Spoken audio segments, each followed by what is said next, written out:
Alright, let's make some incredible carne asada tacos, but two different ways. So to get started, we're going to take 2 pounds of steak. Now you can go with flank steak or skirt steak, which is what I'm using, and we're just going to remove some of that extra fat. Now both recipes we're making here require a lot of cilantro, so we need about a cup's worth fully chopped, and once done, you can set that off to the side. So the first recipe we're going to make is a more traditional version of carne asada, so we're going to start by taking 1 large orange and zest that, and then we're also going to take 1 lime, and you're going to zest as well, and set off to the side. I love carne asada because of the citrusy punch, which we're going to get from both the orange and the lime juice. So just juice those and then we're ready to make our marinade. So in a large bowl or dish, we're going to start with a 1/4 cup of a good olive oil along with our lime juice, our orange juice, and then the zest from earlier. Then we're going to add a combo of spices starting with a teaspoon of kosher salt, fresh black pepper, garlic powder, onion powder, ground cumin, and finally some chili powder. After that, we're going to add in our 1/2 cup of chopped cilantro and then give it a good mix.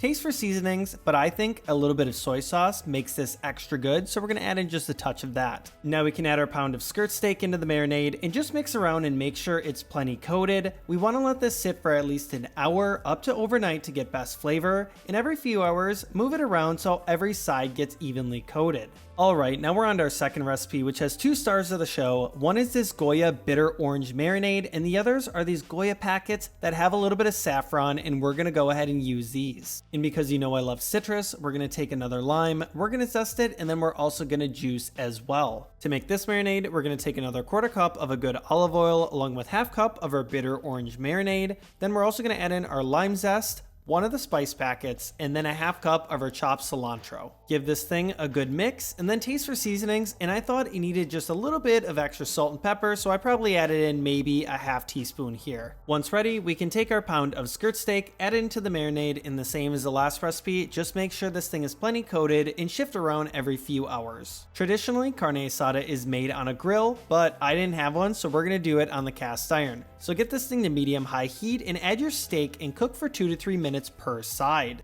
Once done, then flip over and cook the other side for about 2 minutes. These steaks are really thin, so we got to be careful so we don't overcook them. And once we're done, just transfer them over to a plate while you cook your second batch. Just remember to clear some of that leftover marinade before cooking that second batch, as that's going to give us the best chance to get some color on these steaks. Once done, I'm going to let this last steak rest for 5 minutes. Now in this first shot, the bottom steak is our first recipe, which is a little bit more traditional, and the top steak was our second recipe. So that first steak did get a little bit better color. In terms of how you want to serve the carne asada, that's completely up to you. You can leave it sliced like we had earlier, but if you're making tacos like I am, it's best to have these things in smaller pieces, so we're going to chop it just like we did our cilantro earlier. Now talking about flavor, I've got the first recipe on the right and the second recipe on the left, and I've got to admit, I think the second recipe, which was the easier one, was actually a little bit better and had a little bit more flavor. Either way, they're going to taste great in a taco, so we're going to put them in some homemade tortillas, which I've linked a video that I've made them in the past. And in terms of topping, we're going really simple here, just a little bit of white onion and some extra cilantro, and that's it. If you guys like the video, please like and subscribe, and I'll catch you in the next one.